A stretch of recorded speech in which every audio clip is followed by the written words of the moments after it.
तज्जयति परम ज्योति समम समस्तैरनंत पर्यायै दर्पण तले विशकिला प्रतिफलति पदार्थ मालिका यत्र।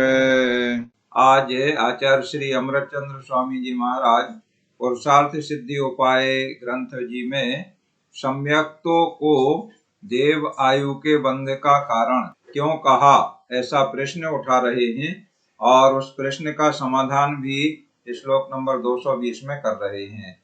तो पहले प्रश्न क्या है, यानी कोई शंकाकार की शंका है, जिज्ञासा है, उसे को प्रश्न के रूप में ले रहे हैं। श्लोक दोहराएंगे। ननु कथमेवं सिद्धयति देवायु प्रभृति सत्प्रकृति बंध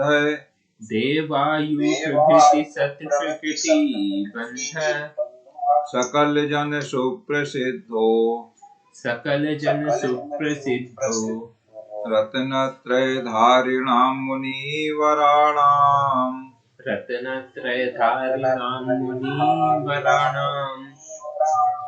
नित्य रत्नत्रयुत मुनिवरों के बंधे जग प्रसिद्ध यह देवायु आदि सत प्रकृतियां सिद्ध कैसे प्रश्न यह। यहाँ प्रश्न किया है, क्या प्रश्न किया है? ननु माने शंका है, कोई पुरुष शंका करता है कि रत्नत्रय धारणाम मुनिवराणाम, जो रत्नत्रय के धारी श्रेष्ठ मुनि है, मुनिवर, वर माने श्रेष्ठ होता है, तो रत्नत्रय के धारी श्रेष्ठ मुनिवर हैं। सभी मुनिवर श्रेष्ठ होते हैं और गुणों की अपेक्षा किसी में कोई विशेष गुण ज्यादा होते हैं, किसी में कुछ थोड़े से कम होते हैं। तो सभी श्रेष्ठ मुनि जो रत्नत्रय के धारी हैं, उनके लिए सकल जन सुप्रसिद्धा माने सर्वलोक में भले प्रकार प्रसिद्ध है। क्या प्रसिद्ध है? देवायु प्रभृति सत प्रकृति बंध है, कि देव आयु आदि उत्तम प्रकृतियों का बंध होता है। ये सारे लोक में प्रसिद्ध है, माने सब लोग जानते हैं। आगम में लिखा है कि मुनिवर जो रत्नत्रयधारी तो होते हैं मुनिवर, तो ऐसे मुनिराज मृत्यु के बाद में देव बनते हैं, यानी उनको देव आयु का बंध होता है। देव कौन बनेगा? जिसे देव आयु का बंध होगा वही अगली पर्याय में देव बनेगा। और सारे रत्नत्रयधारी, चाहे वह अणुव्रती हो चाहे महाव्रती हो, वे सभी देव आयु का ही उनको बंध होता है, अन्य किसी आयु का बंध नहीं होता है। यह नियम है, चाहे अणुव्रती हो चाहे महाव्रती हो, उनको नियम से देवायु का बंध होता है। और ये भी पक्का नियम है कि जिनको देवायु के अलावा अन्य किसी आयु का बंध हो चुका है, तो वे अपने जीवन में अणुव्रत या महाव्रतों को धारण नहीं कर सकते हैं। अर्थात जिसको किसी आयु का बंध नहीं हुआ है अभी, वो रत्नत्रय को धारण कर सकते हैं, अणुव्रत या महाव्रत, या जिनको देवायु का बंध हो चुका है पूर्व में, वे अणुव्रत या महाव्रत धारण कर सकते हैं। जिनको देवायु के अलावा किसी अन्य आयु का, अन्य से मतलब मनुष्य आयु का, त्रियंच आयु का या नरक आयु का, इन तीन, नरक त्रियंच मनुष्य, इनमें से किसी भी आयु का अगर बंध हो चुका है, ऐसा व्यक्ति, ऐसा जीव अणुव्रत या महाव्रत को धारण अपने जीवन में नहीं कर सकता है। क्यों नहीं कर सकता है? क्योंकि जो आयु का बंध हो चुका है मर के उसी में जाएगा वो, और जो अणुव्रती महाव्रती हैं वो मर के देव के अलावा अन्य किसी पर्याय में जाते नहीं हैं। तो जिसको अन्य पर्याय का बंध हो चुका है वो अणुव्रती या महाव्रती नहीं बन सकता है। तो ये निश्चित हो गया कि अणुव्रती या महाव्रती कौन बन सकता है। दो स्थितियां जिसके साथ हैं। नंबर एक, किसी भी आयु का बंध ना हुआ हो, तो वृत्ति बनने के बाद बंध होगा, सो देवायु का बंध होगा। ठीक है। दूसरा वो बन सकता है जिसे देवायु का बंध हो चुका हो, अव्रत अवस्था में ही देवायु का किसी के बंध हो चुका है, तो वह वृत्ति बन जाएगा, अणुव्रती या महाव्रती। तो देवायु का बंध तो पहले से हो चुका है, सो वो नियम से देव पर्याय में जाएगा मरण होकर के। तो यही प्रश्न यहाँ पर ये सारे लोक में प्रसिद्ध है, सब लोग जानते हैं, आगम में लिखा है, सबको ज्ञान है इस बात का कि जो रत्नत्रयधारी मुनिराज हैं वे उनके देवायुवादी जो उत्तम शुभ प्रकृतियां हैं, श्रेष्ठ प्रकृतियां हैं, उन्हीं का बंध होता है। जैसे देवायु का, देवायु से संबंधित शरीर का, वैक्रियक शरीर होता है देवों का, तो ये सब वही प्रकृतियां माने देवायु से संबंधित हैं ये प्रकृतियां। फिर देवगति का, क्योंकि जो देवायु पाएगा वो देवगति में ही जाएगा, तो देवगति का बंध अलग है, देवायु का अलग है, देवों के शरीर वैक्रियक आदि इसका अलग है, फिर वैक्रियक अंगोपांग, ऐसे उससे मिलती जुलती जो जो एक साथ उदय में आएंगी देव के, तो उन सारी प्रकृतियों की यहाँ पर बात है। तो देवायु प्रभृति सत प्रकृति बंधा, इसमें उसको ले लिया है, देवायु आदि उत्तम प्रकृतियों का बंध होता है रत्नत्रयधारी मुनिराजों को। ये सकल लोक में प्रसिद्ध है, माने सारे लोग अच्छी तरह से जानते हैं। तो रत्नत्रयधारी के देवायु का बंध होता है। अब ऊपर जो आपने ये बताया है कि रत्नत्रय से बंध नहीं होता है, तो ये उसके विपरीत बात हो गई, इसलिए शंकाकार ये शंका कर रहा है, प्रश्न कर रहा है कि सारे लोक में ये प्रसिद्ध है कि रत्नत्रयधारी को देवायु आदि का बंध होता है, और आप रत्नत्रयधारी माने मुनिराज जो हैं, आप कह रहे हैं कि रत्नत्रय से बंध होता नहीं है, तो ये परस्पर विपरीत बात हो गई। तो ये कैसे सिद्ध होगा, कैसे ये संभव है कि रत्नत्रयधारी के देवायु का बंध होता है? आप तो कह रहे हैं कि रत्नत्रय से किसी भी कर्म का बंध नहीं होता है। तो इस प्रकार की शंका यहाँ पर की है। एवं कथम सिद्ध्यति, ये जो पूर्वोक्त जो कथन है ये किस तरह सिद्ध होगा, ये प्रश्न किया। श्लोक दोहराते हैं, ननु कथमेवं सिद्ध्यति देवायु प्रवृत्ति सत्प्रकृति बंध सकल जन सुप्रसिद्धो रत्नत्रयधारिणां मुनिवराणाम्। अब आचार्य श्री स्वयं इस प्रश्न का समाधान उत्तर बता रहे हैं श्लोक नंबर 220 में। श्लोक दोहराएंगे, रत्नत्रय मेह हेतुर, रत्नत्रय मेह हेतुर निर्वाणस्यैव भवति नान्यस्य, निर्वाणस्यैव भवति नान्यस्य, आश्रवति यत्तु पुण्यम्, आस्रवति यत्तु पुण्यम्, शुभोपयोगोऽयमपराधः, शुभोपयोगोऽयमपराधः, है मोक्ष का ही हेतु रत्नत्रय नहीं है अन्य का, अपराध शुभ उपयोग में आश्रव हुआ यह पुण्य का। देखो क्या समाधान किया, उत्तर दे रहे हैं कि यह रत्नत्रयम् निर्वाणस्य हेतु भवति, ये श्लोक में यह जो रत्नत्रय है, रत्नत्रय रूप धर्म है, अर्थात सम्यक दर्शन, सम्यक ज्ञान, सम्यक चारित्र है, यह निर्वाणस्य हेतु भवति, निर्वाणस्य एव हेतु भवति, निर्वाण का ही कारण होता है, निर्वाण का ही कारण होता है। ये ही और भी ये दो शब्द आते हैं, तो ही होता है एकांतिक, एकांतिक माने ऐसा ही है, अन्य नहीं है, अन्य प्रकार नहीं है। जैसे सम्यक दर्शन के संकेत अंग में बात आई थी, इदमेवं दृश्यमेव तत्वं नान्यन्य चान्यथा, माने यही है, ऐसा ही है, अन्य नहीं है, अन्य प्रकार नहीं है, तो ऐसा ही है। तो ही का मतलब एकांत वाची, माने एक ही अंत है जिसका, ऐसा। तो ही मतलब पक्का है, ऐसा ही है। तो निर्वाण से एव हेतु भवति, माने निर्वाण का ही, माने ही हेतु माने कारण होता है। रत्नत्रय रूप जो धर्म है, सम्यक दर्शन, सम्यक ज्ञान, सम्यक चारित्र है, वह तो निर्वाण का ही कारण होता है। निर्वाण माने मोक्ष का कारण होता है, उससे मुक्ति मिलती है, उससे बंध नहीं होता है। ये बात बार बार कई बार स्पष्ट कर दी गई है, और अच्छे तरीके से हमारे बुद्धि में आ जाए, अच्छी तरीके से सेट हो जाए हमारे मन मस्तिष्क में। इसलिए बार बार अनेक प्रकार से अनेक प्रश्न करके, शंका करके, जिज्ञासाएं करके, उदाहरण दे करके शास्त्रों में जो उसके विपरीत जैसे लेख लगते हैं उनको बता बता करके आचार्य श्री इतने विस्तार से समझा रहे हैं जिससे ये बात अच्छी तरीके से जम जाए।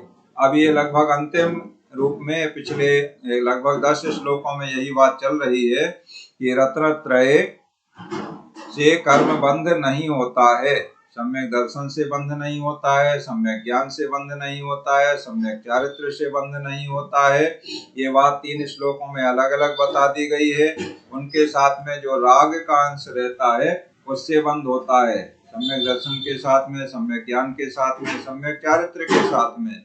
यही बात तीर्थंकर प्रकृति के बंध में बता दी है कि सम्यक तो सहित जीव के ही तीर्थंकर प्रकृति का बंध होता है, लेकिन सम्यक तो से बंध नहीं होता है। सम्यक तो रत्नत्रय है, उससे बंध नहीं होता है। सम्यक तो उसमें उदासीन रहता है, उसके साथ में जो राग का अंश रहता है, शुभ राग रहता है। तीर्थंकर प्रकृति का बंध कब होता है? जब 16 कारण भावनाओं का चिंतन किया जाता है और सारे विश्व के कल्याण की भावना भाई जाती है, तो उससे जो कर्मों का बंध होता है, आश्रव होता है, उससे तीर्थंकर प्रकृति का बंध होता है। और वो भी विशेष पुण्यशाली तीर्थंकर केवली या श्रुत केवली के पादमूल में वैसी विशुद्धि बनती है, तो वो रत्नत्रय से बंध नहीं होता। लेकिन रत्नत्रय के बिना भी नहीं होता है, तो फिर रत्नत्रय उसमें उदासीन रहता है और बंध होता है उन पुण्य से, वैसे शुभ राग के जो परिणाम होते हैं उनसे। और रत्नत्रय माने सम्यक दर्शन उसमें उदासीन रहता है। वही बात आहारक प्रकृति के लिए बता दी। आहारक प्रकृति का बंध मिथ्या दृष्टि जीव को नहीं होता है, मुनियों के ही होता है, रत्नत्रय धारी के ही होता है। लेकिन रत्नत्रय से होता है ऐसा नहीं कह सकते, रत्नत्रय धारी के होता है, ये बात तो सत्य है।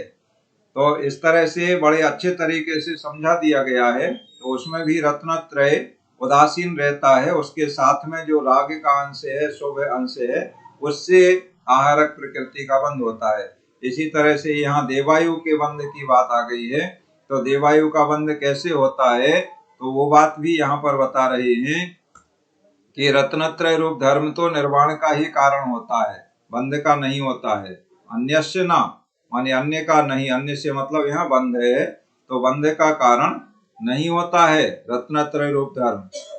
तू यत पुण्यम आश्रवती माने परंतु जो पुण्य का आश्रव होता है, अयम अपराधा शुभोपयोगा, यह अपराध शुभोपयोग का है। रत्नत्रय धारी के जो शुभ उपयोग होता है, शुभ उपयोग होने से पुण्य का आश्रव होता है, उस शुभ उपयोग के द्वारा देवायु का बंध हो जाता है। रत्नत्रय से देवायु का बंध नहीं होता है, लेकिन होता रत्नत्रय धारी के है, क्योंकि हर रत्नत्रय धारी देवायु का ही बंध करता है। ये बात सही है। तो जैसे तीर्थंकर प्रकृति के बंध में बात थी, वैसे ही आहारक प्रकृति के साथ बात थी, वही बात यहाँ देवायु के बंध होने के संबंध में है। तो यह शुभोपयोग का अपराध है। अपराध से मतलब शुभोपयोग का कार्य है ये, माने शुभोपयोग जो था उससे देवायु का बंध हुआ, रत्नत्रय से देवायु का बंध नहीं हुआ। इस प्रकार से यहाँ पर समाधान किया गया है कि रत्नत्रयधारी के देवायु का बंध कैसे होता है। इस प्रकार होता है, उस रत्नत्रय से नहीं होता है। रत्नत्रय के साथ में जो शुभ भाव होते हैं, पुण्य का आश्रय होता है, उन शुभ भावों से, शुभोपयोग से देवायु का आश्रय और बंध होता है। तो ये उन शुभ उपयोग का ही अपराध है, माने रत्नत्रयधारी ने शुभ उपयोग किया, ये अपराध हुआ और इस अपराध की सजा मिली। जैसे 5 पांडवों का उदाहरण देते हैं कि पांचों पांडव मुनि अवस्था में, अपनी आयु के अंत समय में मुनि बन गए थे पांचों पांडव भाई, और जंगल में तपस्या कर रहे थे खड़े होकर के। तो उनके शरीर पर जब गरम आभूषण पहनाए गए तो अर्जुन, भीम और युधिष्ठिर, इनके मन में कोई विकल्प नहीं आया, मतलब वो अपने आत्म ध्यान में लीन रहे और शरीर उनका जलता रहा गर्म आभूषणों से, और कुछ ही काल में उनको केवल ज्ञान होकर के निर्वाण की प्राप्ति हो गई, मोक्ष चले गए। और दो छोटे भाई नकुल और सहदेव थे, उनके मन में कुछ विकल्प आ गया। अपने जलते हुए शरीर को देख करके तो विचलित नहीं हुए, लेकिन बड़े भाइयों के जलते हुए शरीर को जैसे उनके ध्यान में ज्ञान में ये बात आई, तो उनके मन में ये विकल्प आ गया कि देखो हमारे भाइयों को कितनी पीड़ा हो रही है और हम कुछ नहीं कर पा रहे हैं। ऐसा उनके मन में थोड़ी सी देर के लिए विकल्प आ गया। तो जो शुद्धोपयोग में आत्म ध्यान में वो लीन थे, उससे हट करके वो शुभ उपयोग में आ गए, यानी ये राग उनको पैदा हो गया। धर्म का ही राग है, अशुभ राग नहीं है, द्वेष भी नहीं है, तो पाप का बंध नहीं होगा। शुभ राग से पुण्य का बंध होता है, अशुभ राग से या द्वेष से पाप का बंध होता है। तो उन्होंने पुण्य का बंध किया और उसी समय उनकी देवायु का बंध हो गया। देखो, जब उसी समय उनके शुभ राग शुभ भाव हुए, उसी समय आयु का बंध हो गया। आयु का बंध होने का हमने आपको विस्तार से बताया था कि अपनी वर्तमान जो आयु है, विद्यमान आयु है, उसके त्रिभाग में होता है और ऐसे 8 अवसर आते हैं। तो उसी समय उनको आयु बंध का अवसर आ गया और देवायु का उनको बंध हो गया। तो नकुल और सहदेव देवायु का बंध करके सर्वार्थ सिद्धि में 33 सागर की आयु माने 33 सागर के लिए वो उनको माने उन्होंने शुभ राग करने रूप शुभोपयोग रूप अपराध किया, उस अपराध की सजा मिली। अगर वो शुद्धोपयोग में बने रहते, आत्म ध्यान में लगे रहते, तो अर्जुन भीम और युधिष्ठिर की तरह उनको भी निर्वाण की प्राप्ति हो जाती। सो उन्होंने अपराध किया, सो अपराध की उनको सजा मिली। क्या सजा मिली? कि अब तुम्हें 33 सागर तक सर्वार्थ सिद्धि में रहना पड़ेगा। माने संसार में सर्वार्थ सिद्धि में उत्तम देव पर्याय मिली उनको। सो एक तरह का वो सजा है। किसकी सजा है? अपराध की सजा है। कौन सा अपराध? जो उन्होंने शुभोपयोग रूप अपराध किया। तो यहाँ सजा और अपराध इस अपेक्षा से है कि उनको निर्वाण की प्राप्ति नहीं हो पाई, माने वो अभी भी परतंत्र रह गए, संसार में रह गए, शरीरधारी रह गए, तो ये उस अपराध की सजा हो गई। तो उसी बात को यहाँ कह रहे हैं कि शुभोपयोगो अयम अपराधा, माने यह शुभोपयोग का अपराध है जो देवायु का बंध होता है। इस श्लोक दोहराते हैं।